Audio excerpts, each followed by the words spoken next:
છોટાઉદેપુર જિલ્લાના નસવાડી તાલુકામાં સૌથી વધારે વરસાદ નોંધાયો। છોટાઉદેપુર જિલ્લામાં વહેલી સવારથી જ વરસાદી માહોલ જામ્યો છે। જિલ્લામાં સાર્વત્રિક વરસાદ વરસી રહ્યો છે, ક્યાંક ધીમી ધારે તો ક્યાંક ધોધમાર વરસાદ વરસી રહ્યો છે।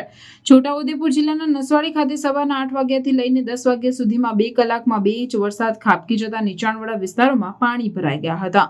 નસવાડીમાં 2 કલાકમાં 2 ઇંચ વરસાદ ખાબકતા નીચાણવાળા વિસ્તારમાં પાણી ભરાઈ ગયા છે। નસવાડીમાં આજે વહેલી સવારથી જ વરસાદની શરૂઆત થઈ ચૂકી હતી અને 8 વાગ્યાથી મુશળધાર વરસાદ વરસ્યો હતો। આ મુશળધાર વરસાદને પગલે નસવાડીના નીચાણવાળા વિસ્તારમાં પાણી ભરાઈ ગયા છે। નસવાડીની એસબી સોલંકી હાઈસ્કૂલના કમ્પાઉન્ડમાં ઘૂંટણસમાં પાણી ભરાઈ ગયા છે, જેને લઈને શાળામાં અભ્યાસ કરતા બાળકોને ભારે હાલાકીનો સામનો કરવાનો વારો આવ્યો છે। હું ધામસિયા ગામનો વતની છું। મારી જમીન બેરીકવા વિસ્તારમાં આવેલી છે અને જે બેરીકવા જવા માટેનો જે રસ્તો છે એમાં એટલા બધા પાણી ભરાઈ ગયા છે કે વાત નહીં કહેવાનું। અમારી જમીનનું બી એટલું બધું નુકસાન છે અત્યારે હાલમાં કે અમારા વિડીયો કરીને આમ તમે જોઈ લો તો કે તમને ખ્યાલ આવશે કે કેટલો પાણી છે અંદર। હવે એમાં કપાસનું વાવેતર કરેલું છે, બહુ ખરેખર બહુ નુકસાન છે અમારે। હવે અમારે કોને કહેવું, કોને જવાબ આપો? આજે રસ્તો પાણીમાં ગરકાવ થયો છે।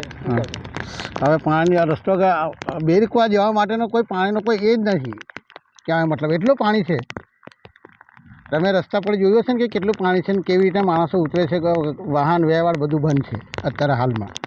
હવે કોઈ નાના બાળકો બેરીકવાથી જે ધામસિયા પ્રાથમિક શાળામાં આવતા હોય, જયંબેમાં આવતા હોય કે પછી ગાયત્રીમાં આવતા હોય, હવે એવા બાળકો બી આ શાળામાં ના આવી શકે એટલું નુકસાન છે અહીંયા।